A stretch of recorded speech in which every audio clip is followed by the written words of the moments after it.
guys, welcome to Crank It Up. I'm Jim Price, and on this episode of What If, I want to ask the question, what if power counters were included in the core set? Just a quick reminder for the custom faction makers in the group, the process for designing for Erudia starts next week, so if you enjoy making custom things and want a chance to have your ideas printed, this is your moment. Check out last week's video because it's an opportunity you don't want to miss. Power counters are one of the few mechanics that have become ubiquitous, whereas there are several one-and-dones throughout the history of the game. Since their inception, power counters have existed in almost every expansion. The only exceptions are Pretty, the very next expansion after Monster, which is a bit curious, and Marvel, which is a conscious design decision that I think is a mistake. When power counters were introduced, I remember thinking that they fit in so naturally into the game, and said that they could have easily been in the core set. Well, this video will explore the ramifications of that statement, and as it turns out, that was an incredibly dumb comment on my part, as this video will show that the inclusion of power counters would radically alter the core set as we know it and change everything. There are many places to start this video, but I want to start by revisiting the caste system. If you recall, the caste system is not a pun, but a clever acronym describing 5 types of cards: Counter, Advance, Situational, Terminal, and Expand, which can measure an expansion in terms of what plays it incentivizes. The core set was heavily counter-based and severely lacking in Advance and Expand options, which give you something to do from turn to turn. As a game where 50% of your turn can go wasted, utilizing your action slot is key to both effectiveness and fun factor. Power counters, by their very nature as a persistent power increase, fall into the Advance category, like an upgrade. Power counters can be used terminally, but do not need to be, which is why they are great, as long as the increase is done safely. Improving the quantity of advance actions alone seems like a good thing, but when placed in the historical context of the core set, you see that quickly changes. The current core set factions were obviously created long before power counters existed, yet their status would heavily change if they existed all along. Not only do you need to consider how a faction would incorporate power counters, because someone would have to, but you have to think about how a faction would take on new meaning in a world with them. It's easiest to see this by example in Aliens, one of the strongest counters to power counters. Aliens bounce minions and remove all those power counters, which can take away several turns of setup. Ordinarily, having a counter isn't a problem, but having a direct counter in the core set is a problem.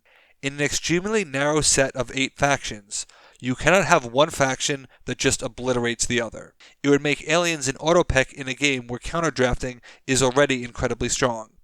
In a 4-player game, you guarantee that you see that counter, and with a faction that incentivizes antagonism, that is not a good feeling for the power counter faction. Aliens as we know it would have to come out of the core set, because otherwise the take that element would really be emphasized. And if aliens are taken out, you lose both the invaders and the homeworld. Given that the game was still finding its identity, it's very possible that the aliens end up with less VP farming because it feels like a different game, and it would really feel like a different game if designed in the future. And with the loss of homeworld, you would lose one of the most problematic bases, one key to several infinite loops. The overall impact on aliens is a mixed bag, but certainly significant. As I mentioned before, if power counters are going to exist in the core set, someone needs to utilize them, and it's a question of which faction or factions. Dinosaurs are an obvious fit, as their entire theme is around power. So what cards would get power counters? One of my complaints against the Dinosaurs, a faction I like, is that they have too many terminal actions, and Howl doesn't really make sense for them. For a faction that has no extra plays and does not want to spread out, a global temporary power boost in Howl does not make much sense for them. It takes extreme circumstances for Howl to have enough minions to be better than augmentation. But if Howl were to give each minion a power counter, now that would be interesting. In addition to being sufficiently different from augmentation, it gives the Dinosaurs more mid-game actions, which they desperately need. Power counters could actually be an ingredient into making Armor Stego work, because it sets up a come-at-me strategy.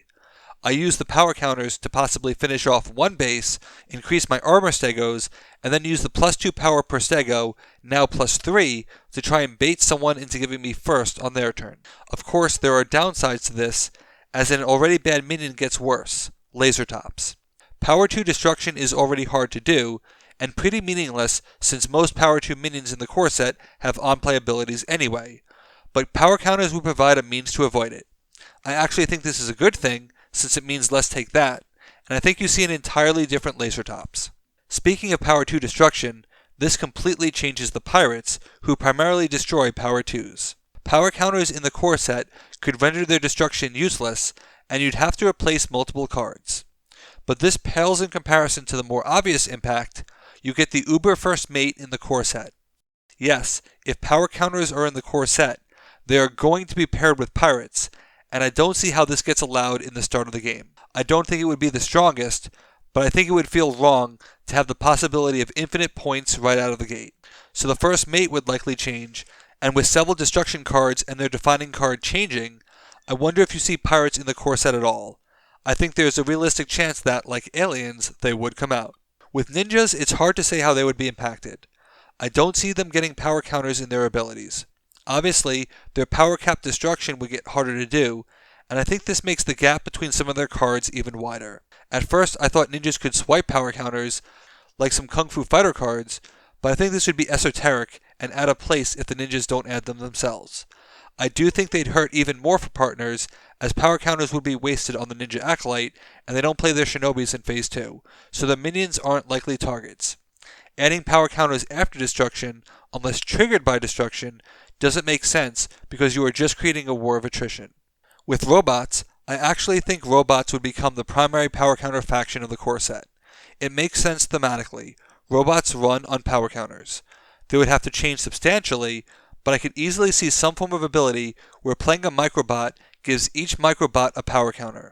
These abilities would likely go to the fixer, but for the ability to work, it would have to be able to react to itself. And if only there were a rule that would allow that, one that could be established in the core set and set a precedent for all of the future cards and prevent many future debates. But that'd be crazy.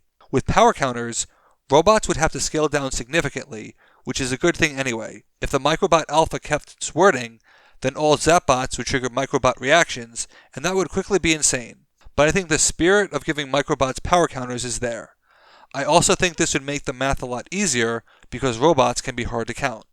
How do players usually keep track of power other than dice? Power counters, so there's a natural link there anyway. If robots got power counters, I think you could do interesting things, like use power counters for effect, have recharge abilities, and then you'd move them away from the insane microswarm and give them a bit more depth. The only other faction significantly impacted by power counters would be Tricksters, because of the ability to buff the Leprechaun, and potentially make that base completely warded off. This would be a problem in my opinion, and you may see an entirely different Leprechaun as a result. I think power counters also disincentivize destroying gremlins, because you'd lose even more equity when you destroy them. It also makes them harder to destroy on both sides, which defeats the purpose. But power counters could give Tricksters something to do to earn their name. They could give other people counters, only to take them away, which would be very thematic, and far more interesting than whatever it is they currently do. Swiping counters, specials that negate power counters, control based on power counters, there's a lot of opportunity there. Regarding Leprechaun, I actually think the bigger culprit would be Cub Scouts of the Bear Cavalry, as it's very hard to buff their power in a historical context. Being able to do that would be extremely antagonistic and unfun, and I wonder what impact that would have on the Bear Cavalry in the first expansion. While it's difficult to speculate on what would happen mechanically, it's actually easy to see what would happen logistically if power counters were included in the core set. You would never need to see power counters printed in any expansion. Notably, the core set did not include any VP tokens, which Awesome Level 9000 fixed, and VP counters existed long before power counters, which used them both. If power counters existed in the core set, you automatically get VP tokens in the core set, which would be a very good thing because early game scorekeeping was annoying. Not many people know this, but Smash Up considers its expansions to be a 2-player standalone game, which is crazy. This is part of the reason why every expansion contains power counters, because any expansion could be someone's first foray into Smash Up, because I would totally buy a game's 12th expansion as my first purchase of an IP. If the core set has counters, that's one less reason to have this odd marketing strategy, and I really do think that the onslaught of power counters stops. You'd only need them for standalone entry points like a Marvel or a Munchkin. Later on, this cuts the height of the bigger, geekier box by a third, and that would be extremely welcome. I don't need more power counters, and putting them in the core set would have logistically prevented a ton of waste. Is that alone enough to justify their inclusion? Not when so many factions are radically altered. If aliens and pirates came out, who goes in? To me, I think the core set would have 3 factions that have power counters at varying levels. I think dinosaurs have them lightly, robots moderately, and someone heavily. Who is that? That's tough to say. I think the steampunks get moved up to take the pirates' light movement spot.